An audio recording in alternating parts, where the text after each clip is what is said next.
ఇక్కడ common diseases medicine రాసాము. అంటే యాక్చువల్గా ఎవరికైనా హెల్త్ ప్రాబ్లమ్స్ వస్తే మనం కోల్డ్కు అంటే ఏంటో చెప్తాము.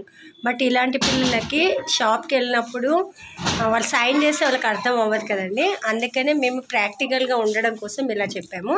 ఈ అబ్బాయి క్వశ్చన్స్ అడుగుతున్నాడు, వీళ్ళు ఆన్సర్ చెప్తాడండి. ఇది ప్రాజెక్ట్ వర్క్ అండి, మేము ఇక్కడ స్కూల్లో చేయించిన ప్రాజెక్ట్ వర్క్.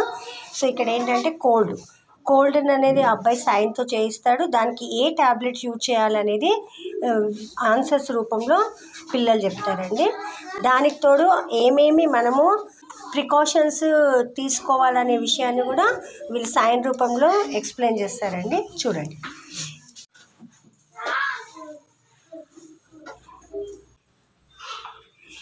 కోల్డ్కి ట్యాబ్లెట్ పేరు చెప్పమని చెప్తున్నాడండి. ఈ అబ్బాయి ట్యాబ్లెట్ పేరు రాస్తున్నాడు.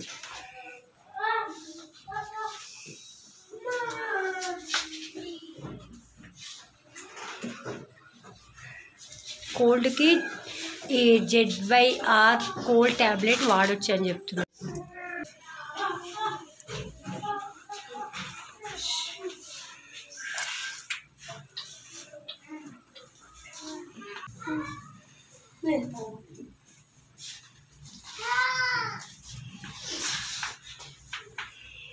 డోలో 650 దేనికి యూజ్ చేస్తామంటే ఫీవర్ అని చెప్పానండి అబ్బాయి. హెడేక్ స్పెల్లింగ్ కూడా తెలియాలి కదా. సో హెడేక్ స్పెల్లింగ్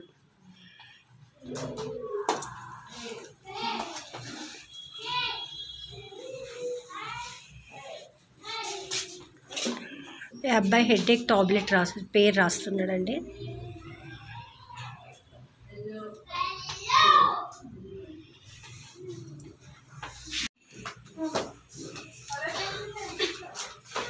కాఫ్ అండి, కాఫ్ స్పెల్లింగ్ కూడా తెలియాలి కాబట్టి స్పెల్లింగ్ కూడా మేము నేర్పిస్తామండి. ఎందుకంటే మెడికల్ షాప్కి వెళ్ళినప్పుడు వాళ్ళు సైన్ చేస్తే వాళ్ళకి అర్థం అవ్వదు, అందుకని స్పెల్లింగ్ కూడా నేర్పిస్తాము.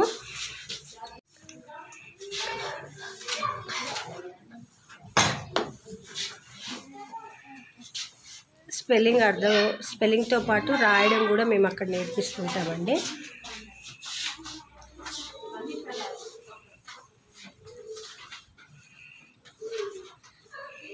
మెడికల్ షాప్కి వెళ్ళినప్పుడు వాళ్ళకి అర్థమైనా కాకుండా వీళ్ళకు ఆ డిసీజ్తో పాటు ఆ మెడిసిన్ ఏ మెడిసిన్ అనేది రాసి చూపించడం కోసం ఇలా యాక్టివిటీస్ చేపిస్తామండి. ఇది యాక్చువల్గా టెక్స్ట్ బుక్ ప్రాజెక్ట్ వర్క్.